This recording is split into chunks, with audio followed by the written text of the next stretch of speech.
ایک بات میں آپ کو قطعی طور پر یقین دلاتا ہوں کہ جماعت احمدیہ کا 100% قرآن کریم کی ہر آیت پر ایمان ہے، اور یہ وہ جماعت ہے جس کا یہ عقیدہ ہے کہ ناسخ اور منسوخ کی کوئی حقیقت نہیں ہے۔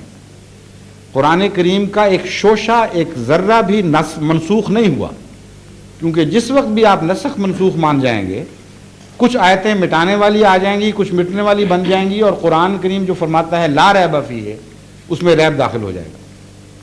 اس لیے اگر نعوذ باللہ من ذالک جماعت احمدیہ قرآن کی کسی آیت پر ایمان نہیں لاتی تھی تو پھر نسخ منسوخ کے عقیدے کو تو ماننا چاہیے تھا، یہ کہہ دیتے کہ یہ منسوخ ہو گئی۔ ہرگز ایسی بات نہیں، ہم سچے ہیں، صادق ہیں اپنے قول میں، اپنے ایمان میں صادق ہیں۔ آن حضرت صلی اللہ علیہ وآلہ وسلم کو خاتم النبیین مانتے ہیں، ہر اس معنی میں مانتے ہیں جس معنی میں صلحائے امت اور عرب استعمال سے لفظ خاتم کے معنی ثابت ہیں۔ آج اگر عرب علماء بعض مجھ سے بات کرتے ہیں تو یہ کہتے ہیں کہ ہم عربی دان، ہم عرب میں پیدا ہونے والے، تم ہماری زبان ہمیں سکھاتے ہو، تمہارا کیا حق ہے کہ خاتم کے ایسے معنی کرو جسے ہم اعلان کر دیتے ہیں کہ جھوٹے اور غلط، سعودی عرب سے اعلان ہو جاتا ہے، مصر سے ہو جاتا ہے، تمہاری بات ہم کیوں مانیں؟ پھر تم تو پنجابی، تمہیں تو عربی بولنی بھی نہیں آتی۔ اس کا میں جواب یہ دیتا ہوں کہ مجھ سے میرا بحث کا کوئی حق نہیں، بالکل ٹھیک فرما رہے ہیں، لیکن محمد مصطفیٰ صلی اللہ علیہ وآلہ وسلم کا حق رہتا ہے قائم، آپ کے صحابہ کا حق رہتا ہے۔ اگر میں خاتم کا مضمون خود حضرت اقدس محمد مصطفیٰ صلی اللہ علیہ وآلہ وسلم کی زبان سے آپ کو دکھا دوں، پھر آپ کو زیادہ عربی آتی ہے کہ محمد رسول اللہ صلی اللہ علیہ وسلم کو عربی زیادہ آتی ہے، پھر یہ بحث اٹھے گی، ہم بیچ میں سے نکل جاتے ہیں، پھر آپ بحث کیجیے۔ اولین صحابہ سے اگر ثابت کر دوں کہ خاتم کا وہ مفہوم مطلب نہیں ہے جو آج کے بعض علماء عرب ہوں یا غیر عرب قرآن کی طرف منسوب کر رہے ہیں، بلکہ وہ مطلب ہے جس کو ہم مانتے ہیں، اور یہ صحابہ کا عقیدہ تھا، پھر آپ بحث کیجئے۔ وہ عرب صحابہ صلحائے عربی نہیں تھے، بلکہ عربی کے لحاظ سے آج کی بگڑی ہوئی عربی سے تو بہت بہتر عربی جانتے تھے۔ آج تو میں نے تو دیکھا جتنے عرب آتے ہیں ان کو کہا جائے فصحا بولیں تو ذرا زور لگا کے بولنی پڑتی ہے، ورنہ بگڑی ہوئی عربیاں بول رہے ہیں، پہچانی بھی نہیں جاتی عربی۔ تو محمد رسول اللہ صلی اللہ علیہ وسلم اور آپ کے زمانے کی عربی ہر مسلمان کو تسلیم ہے، بہتر تھی، افصح تھی، ابلغ تھی اور سچی تھی، یعنی وہ لوگ سچے تھے جو عربی بولتے تھے۔ اب سنیے، آن حضرت صلی اللہ علیہ وآلہ وسلم نے حضرت علی رضی اللہ تعالیٰ عنہ کو مخاطب کر کے فرمایا، انا خاتم النبیین و انت خاتم الاولیاء۔ یہ لفظ آگے پیچھے ہو سکتے ہیں مگر قطعی طور پر یہ لفظ موجود ہے۔ فرمایا کہ میں خاتم النبیین ہوں یا علی، اور تو خاتم الاولیاء ہے۔ اور یہی حدیث دوسرے لفظوں میں خاتم الاصفیاء کے معنوں میں کے لفظوں کے ساتھ استعمال ہوئی، اور یہ حدیث شیعہ فرقوں کی کتب میں بھی موجود اور سنی فرقوں کی کتب میں بھی موجود، اسی لیے حضرت علی رضی اللہ تعالیٰ عنہ کو خاتم الاولیاء کا لقب دیا جاتا ہے۔ آپ نے اپنے خاتم النبیین کے ساتھ جوڑ کر بیان فرمایا ہے۔ میں یہ پوچھتا ہوں، ان ظاہر صاحب سے پوچھیے آپ جنہوں نے سوال کیا کہ کیا اس بات پر آمادہ ہیں کہ یہاں جو معنی خاتم کا آپ ایک حصے میں کرتے ہیں دوسرے میں بھی وہ تسلیم کر لیں؟ اگر وہ آمادہ ہو جائیں تو بحث ختم ہو جاتی ہے۔ پھر آپ ان سے پوچھئے کہ بتائیے خاتم الاولیاء کا کیا مطلب ہے؟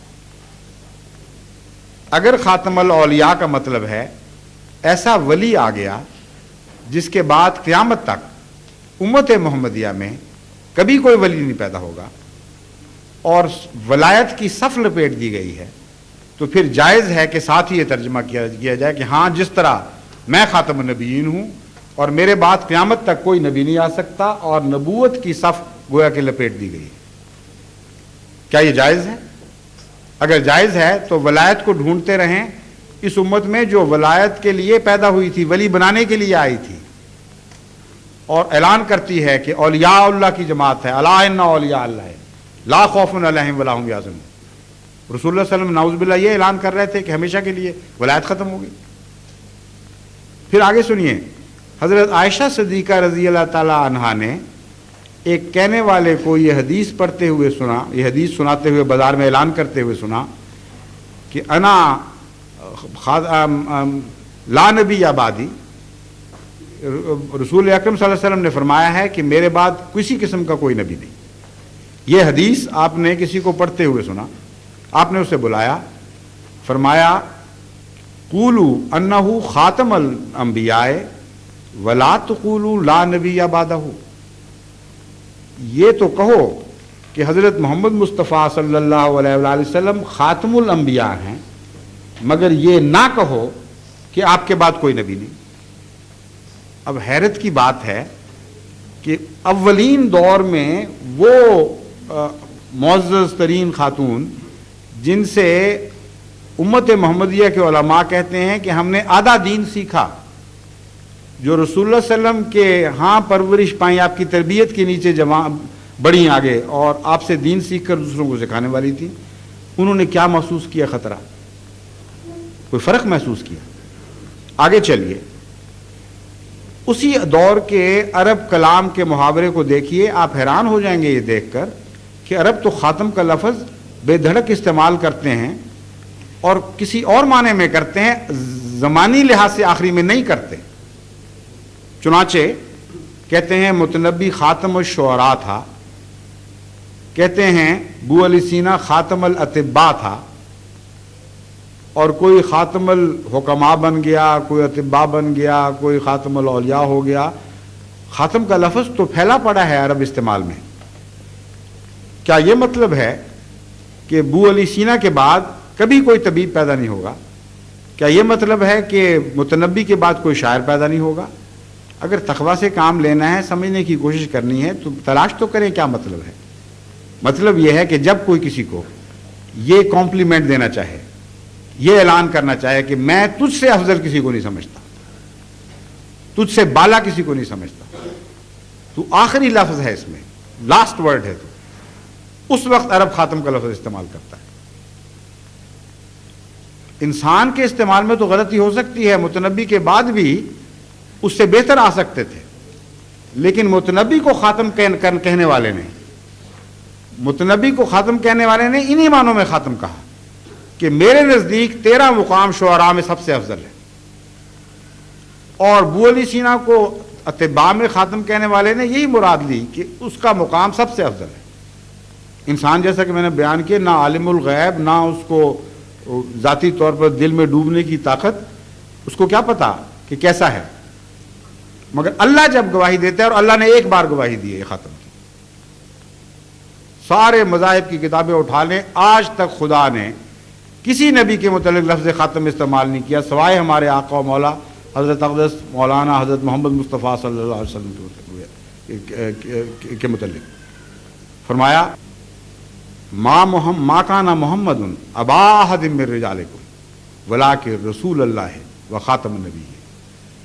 بس خدا نے فرمایا جو عالم الغیب ہے، جس نے نبوت بھیجی کہ کائنات میں جہاں جہاں بھی جتنے بھی نبی آئے ہیں، سب سے افضل، سب سے اعلیٰ حضرت اقدس محمد مصطفیٰ صلی اللہ علیہ وسلم۔ پھر عربوں کو اس بات پر بھی غور کرنا چاہیے کہ خاتم النبیین فرمایا ہے، خاتم النبوت تو نہیں فرمایا۔ خاتم النبیین، خاتم الشعراء، یہ اسم کی طرف مضاف ہو رہا ہے اور اسم مصدر کی طرف مضاف نہیں ہو رہا۔ کیا مطلب ہے؟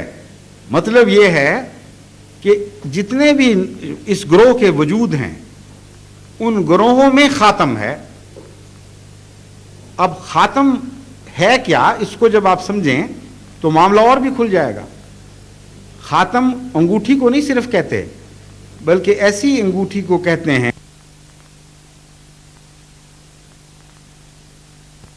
تصدیق کے لیے آتی ہے، جھٹلانے کے لیے نہیں آتی۔ تو فرمایا ایسا رسول آیا جس نے سب نبیوں کی تصدیق فرما دی۔ چنانچہ دوسرا معنی یہ بنا کہ خاتم کا مطلب مصدق آ گیا نبیوں کا، اور یہ بات جو ہے یہ حیرت انگیز اسلام کی سچائی کا اعلان ہے۔ عجیب بات ہے، جو مسلمان ان معارف کو نہیں سمجھتے وہ اس سے فائدہ ہی نہیں اٹھاتے۔ قرآن یہ اعلان فرما رہا تھا کہ آج تک دنیا میں کوئی ایسا نبی نہیں آیا جس نے تمام دنیا کے نبیوں کی تصدیق کی ہو۔ یہ تاریخی انقلابی واقعہ پیدا ہوا ہے کہ محمد مصطفیٰ صلی اللہ علیہ وآلہ وسلم ظاہر ہوئے، جو یہ اعلان کر رہے ہیں کہ دنیا میں جس دنیا کے پردے پہ بھی کوئی نبی آیا وہ خدا کا نبی اور سچا تھا، اور سب پر ایمان لانا جزو ایمان قرار دے دے۔ لا نفرق بین احد من رسلہ، یہ اعلان کر دے کہ ہم کسی رسول پہ فرق نہیں کرتے، ہم سب پر ایمان لاتے ہیں۔ اب اگر کوئی شخص دنیا میں اس چیلنج کو قبول کرنے والا ہے، مجھے دکھائے لا کر کتاب کوئی، ساری دنیا کے الہی صحیفوں میں قرآن کریم کے سوا کسی نے اپنے رسول کو نہ خاتم کہا، اور نہ کسی دنیا کے رسول نے کسی بھی مذہب میں تمام دنیا کے رسولوں کی تائید کی اور ان پر ایمان لانا ضروری قرار دیا۔